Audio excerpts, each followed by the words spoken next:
ఓం గంగణపతే నమ. ఐం సరస్వత్యై నమ. శ్రీమాత్రే నమ. దత్తాత్రేయాయ నమ. ఓం నమ శివాయ శివాయ గురువే నమ. శ్రీరామ జయ రామ జయ జయ రామ రామాయ నమ. క్లీం కృష్ణాయ గోవిందాయ గోపీజనవల్లభాయ శ్రీకృష్ణ పరబ్రహ్మణే పరంజ్యోతిషే పరమాత్మనే నమో నమ. దత్తాత్రేయాయ నమ. క్రీం క్రీం మహాకాళికాయ నమ. యూట్యూబ్ ప్రేక్షకులకందరికీ కూడా నమస్కారం అండి. నేను పాలపర్తి గురునాథ శర్మ జ్యోతిషం వాస్తు సిద్ధాంతిని మీకంతా కూడా ప్రధానంగా గోచారరీత్యా గ్రహాల యొక్క స్థితిగతి కలయిక వాటి ప్రభావం అంతా కూడా ఈ యొక్క వివాహాది శుభకార్యాల కోసం మేషాది ద్వాదశ రాశుల వాళ్ళకి 2026 ఆంగ్ల సంవత్సరంలో విశేషంగా అంతా కూడా పరిష్కారం చెప్పడం జరుగుతుంది. వివాహాది శుభకార్యాలు జరగాలి అంటే ప్రధానంగా చూసుకోవాల్సింది ఏంటంటే లగ్న చక్రంలో ఈ యొక్క సప్తమ స్థానము ప్రధానంగా పంచమ స్థానము నవమ స్థానము కేంద్రంగా చూసుకోవాల్సి ఉంటుంది. ప్రధానంగా వివాహ కారకులైన గ్రహాలంతా కూడా చూసుకుంటే సప్తమాధిపతి మరియు లగ్నానికి సప్తమాధిపతి యొక్క రంగా ఉండాలి. ప్రధానంగా చూసుకోవాలనుకుంటే కనుక జాతకరీత్యా ప్రధానమైన కారణాల వల్ల వివాహం ఆలస్యం అవుతూ ఉంటాయి. ప్రధానంగా మానవాళికంతా కూడా పూర్వజన్మలో చేసుకున్న పుణ్య ఫలితం వల్ల వివాహాది శుభకార్యాలు శీఘ్రంగా జరగడానికి ఆస్కారం ఉంటుంది. ప్రధానంగా చూసుకుంటే ప్రధానంగా ఈ యొక్క నవమ స్థానంలో కనుక రాహు సంచారం జరిగి ఉంటే దాన్ని పితృదోషం కారణం అంటారు. తర్వాత పంచమ స్థానంలో రాహు ఉంటే కనుక ఈ యొక్క కాలసర్ప దోషం అంటారు. ప్రధానంగా చూసుకుంటే కొన్ని అష్టమ స్థాన దోషాలని చెప్పేసి మాంగళ్యక దోషాలని చెప్పేసి కొన్ని ప్రధానమైన దోషాలు అనేది ఉంటాయి అన్నమాట. దానికంతా కూడా జ్యోతిష శాస్త్ర ప్రామాణికంగా మీకంతా కూడా తంత్రశాస్త్రంలో అంతా కూడా చెప్పడం జరిగింది. ప్రధానంగా ఈ యొక్క జ్యోతిష కారకత్వంలో ప్రధానంగా గ్రహాల యొక్క కారకత్వంలో అంతా కూడా ఈ యొక్క శుక్రుడు బృహస్పతి అంతా కూడా వివాహానికి కారకణం అవుతుంటారు. ప్రధానంగా చూసుకుంటే అంగారకుడు కూడా వివాహానికి కారణం అవుతుంటారు. చంద్ర భగవానుడు చంద్రబలం కూడా యోగకరంగా ఉండాలి. బృహస్పతి అంగారకుడు మరియు శుక్రుడు చంద్ర భగవానుడు సప్తమాధిపతి ఏ లగ్నం అయితే ఉందో లగ్నానికి సప్తమాధిపతి యోగకరంగా ఉండాలి. అష్టమ స్థానంలో ఈ యొక్క పాపగ్రహాల యొక్క కలయిక లేకుండా ఉండాలి.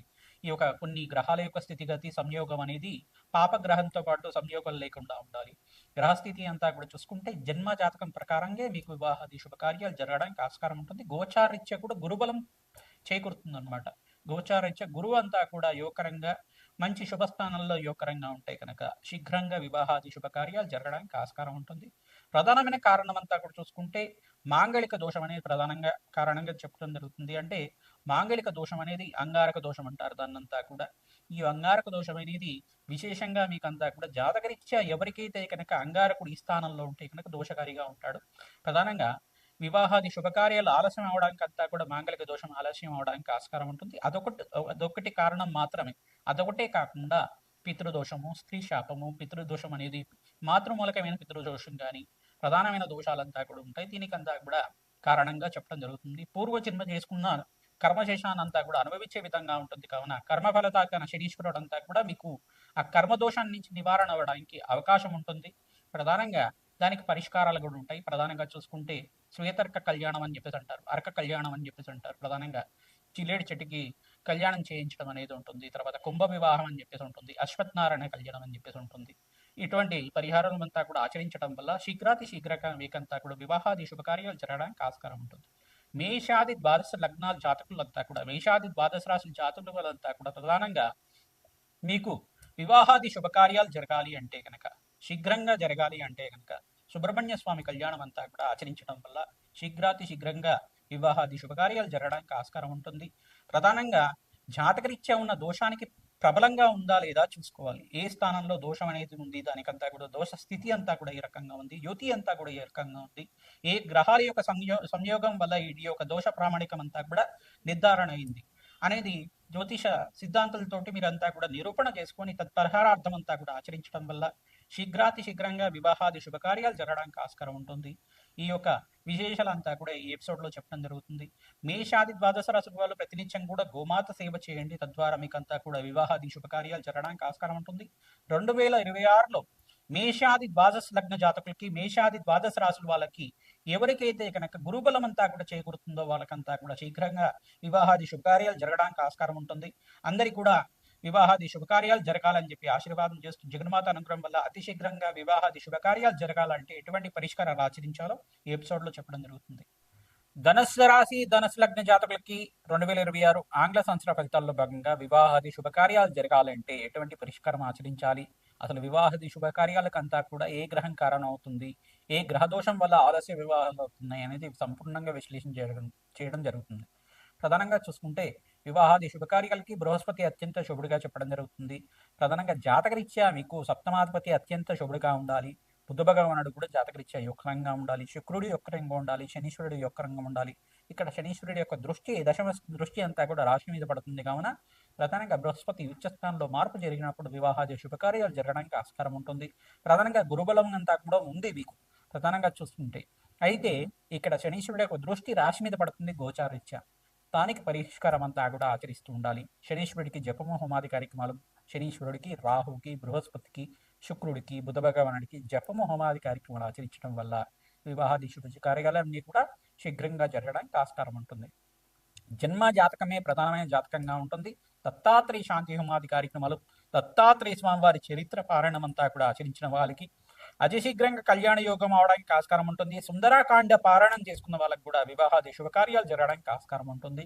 ప్రధానంగా ఈ యొక్క ఆంజనేయ స్వామివారి దేవాలయంలో అప్పాలమాల అంతా కూడా వేసి స్వామివారికి అభిషేక హోమాది కార్యక్రమాలు ఆచరించడం వాళ్ళకి వివాహాది శుభకార్యాలు జరగడానికి ఆస్కారం ఉంటుంది. సీతారాముల కళ్యాణం అంతా కూడా ఆచరిస్తూ ఉండాలి. తద్వారా వివాహాది శుభకార్యాలంతా కూడా జరగడానికి ఆస్కారం ఉంటుంది. పునర్మాసి నక్షత్రం పౌర్ణమి వేళలో ఏకాదశి వేళలో సీతారాముల కళ్యాణం అంతా కూడా దేవాలయ ప్రాంగంలో తరచుగా ఆచరిస్తున్న వాళ్ళకి అతి శీఘ్రంగా వివాహాది శుభకార్యాలు జరగడానికి ఆస్కారం ఉంటుంది. ప్రధానంగా శ్రీరామ మూలమంత్రహితంగా ఈ యొక్క విశేషమైన పురుషోక్త విధానంగా జపము హోమాది కార్యక్రమాలు ఆచరించిన వాళ్ళకి, విశేషమైన శాంతి పూజలంతా కూడా ఆచరించిన వాళ్ళకి అతి శీఘ్రంగా కళ్యాణ యోగం అవడానికి ఆస్కారం ఉంటుంది. బగ్లామకి శాంతి హోమాది కార్యక్రమాలు చేసుకున్న వాళ్ళకి, మేషాది ద్వాదశ రాశుల వాళ్ళకి ప్రధానంగా చూసుకుంటే గోచారీత్యా 2026 ఆంగ్ల సంవత్సర ఫలితాల్లో భాగంగా అన్ని రాశుల వాళ్ళకు కూడా వివాహాది శుభకార్యాలు జరగడానికి గ్రహాలంతా కూడా యోగకరంగా ఉండాలి. జాతకరీత్యా గోచారీత్యా కూడా ప్రధానంగా బృహస్పతి శుక్రుడు అంగారకుడు శనీశ్వరుడు ఈ గ్రహాలన్నీ కూడా బుధ భగవానుడు ఈ గ్రహాలన్నీ కూడా వివాహాది శుభకార్యాలకి కారణమవుతుంటారు. జన్మజాతక రీత్యా మీరంతా కూడా పరిష్కారం ఆచరిస్తూ ఉండాలి. ప్రధానంగా ప్రత్యంగరాదేవి హోమాది కార్యక్రమాలు కానీ, బగలాముఖి శాంతి పూజలు కానీ, కమలాత్మికాదేవి మూలమంత్ర సహితంగా జపము హోమాది కార్యక్రమాలు కానీ, శ్రీసూక్త పారాయణం అంతా కూడా మహాలక్ష్మీదేవి ప్రీతికరంగా జపము హోమాది కార్యక్రమాలు కానీ, తామర పూలతోటి శ్రీసూక్త విధానంగా కమలాత్మిక దేవి హోమాది కార్యక్రమాలు ఆచరించిన వాళ్ళకి అతి శీఘ్రంగా కళ్యాణ యోగం అవడానికి ఆస్కారం ఉంటుంది. కన్యా పాశుపత హోమము, వరపాశుపత హోమాలు ఈ యొక్క మాంగళ్య దోషం అనే దోషం ఉంటాయి కనుక, మాంగళ్య దోషం అనే దోషం ఉంటాయి కనుక ప్రధానంగా శ్వేతర్క కళ్యాణం కానీ, అశ్వత్థనారాయణ కళ్యాణం కానీ, కుంభ వివాహం కానీ, కదిరీ వివాహం కానీ ఆచరించిన వాళ్ళకి అంగారక దోష నివారణ జరగడానికి ఆస్కారం ఉంటుంది. అంగారక దోషాన్ని అంతా కూడా ఏ రకంగా ఉంది, దానికి పరిష్కారం జరిగిందా లేదా, నివారణ అయిందా లేదా, జాతకాన్ని అంతా కూడా విశ్లేషణ చేసుకుంటే తెలుస్తుంది. తద్వారా వివాహాది శుభకార్యాలంతా కూడా ఇదొకటే ప్రామాణికంగా కాకుండా పితృదోషం కానీ, స్త్రీ దోషం కానీ అనేది, స్త్రీ శాపం కానీ అనేది ఉంటాయన్నమాట. ప్రధానంగా మాతృమూలకమైన పితృదోషం కానీ ఉంటుంది. ఈ దోషానికి పరిహారం అంతా కూడా ఆచరించిన వాళ్ళకి అతి శీఘ్రంగా కళ్యాణ యోగం అవడానికి ఆస్కారం ఉంటుంది. ప్రధానంగా ఈ గ్రహాలు 5 గ్రహాలు అత్యంత యోగకరంగా ఉండాలి జాతకరీత్యా. జన్మ జాతకమే ప్రధానమైన జాతకం ఉంటుంది. రాజశ్యామల యజ్ఞాతిగ్రతలు ఆచరించిన వాళ్ళకి అతి శీఘ్రంగా కళ్యాణ యోగం అవడానికి ఆస్కారం ఉంటుంది. ప్రధానంగా దత్తాత్రేయ స్వామి వారి పుణ్యక్షేత్రాలు అంతా కూడా తరచుగా మీరంతా కూడా దర్శనం చేసుకుంటూ ఉండండి. అరటి పనులంతా కూడా నివేదన చేసి స్వామివారికి భక్తులకంతా కూడా పంచడం వల్ల అతి శీఘ్రంగా కళ్యాణ యోగం అవడానికి ఆస్కారం ఉంటుంది. గోమాత సేవ చేసిన వాళ్ళకు కూడా వివాహాది శుభకార్యాలు జరగడానికి ఆస్కారం ఉంటుంది. శివపార్వత కళ్యాణము, ప్రధానంగా సుబ్రహ్మణ్య స్వామి కళ్యాణం అంతా కూడా ఆచరించిన వాళ్ళకి అతి శీఘ్రంగా కళ్యాణ యోగం అవడానికి ఆస్కారం ఉంటుంది. సీతారాముల కళ్యాణం అంతా కూడా ఆచరించిన వాళ్ళకి అతి శీఘ్రంగా కళ్యాణ యోగం అవడానికి ఆస్కారం ఉంటుంది.